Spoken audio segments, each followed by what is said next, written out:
بسم الله الرحمن الرحیم. به نام الله بخشاینده مهربان.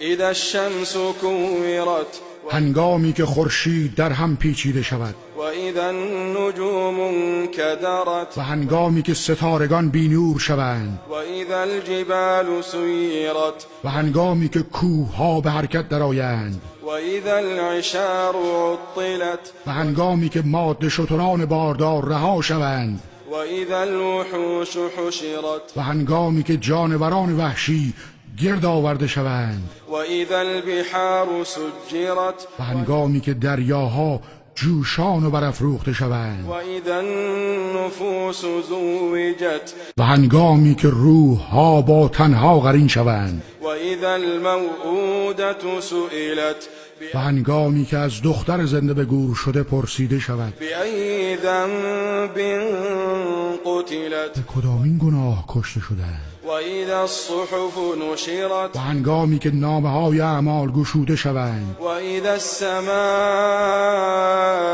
کشطت و هنگامی که پرده از روی آسمان برگرفته شود و اذا الجحیم سعرت و هنگامی که دوزخ افروخته و شعله ور گردد و اذا الجنة ازلفت و هنگامی که بهشت نزدیک آورده شود علمت نفس ما احضرت در آن هنگام هر کس خواهد دانست چه چیزی را برای آخرت خود حاضر و آماده کرده است. فلا اقسم بالخنس پس سوگند به ستارگانی که باز می‌گردند، الجوار الکنس شتابان حرکت می‌کنند و از نظر پنهان می‌شوند. واللیل اذا عسعس والصبح اذا تنفس و سوگند به شب هنگامی که تاریکیش کاسته شود و پشت کند و سوگند به صبح هنگامی که بدمد. انه لقول رسول کریم بیگمان این قرآن سخن فرستاده بزرگوار جبرئیل است ذی قوة عند ذی العرش مکین که مقتدر و نیرومند است و نزد الله صاحب عرش مقام و منزلت والایی دارد.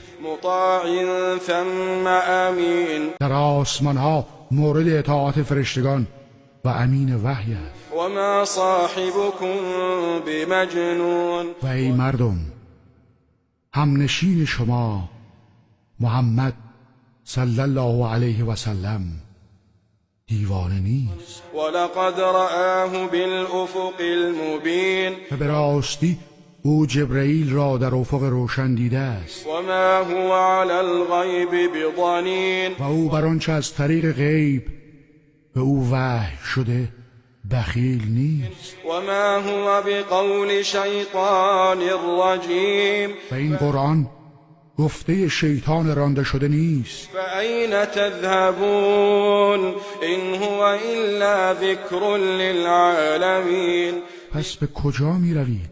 این قرآن چیزی جز پند و اندرز برای جهانیان نیست. لمن شاء منكم ان یستقیم برای کسی از شما که بخواهد راه راست در پیش گیرد. و ما تشاءون الا ان یشاء الله رب العالمین و شما نمیخواهید مگر آنکه پروردگار جهانیان بخواهد.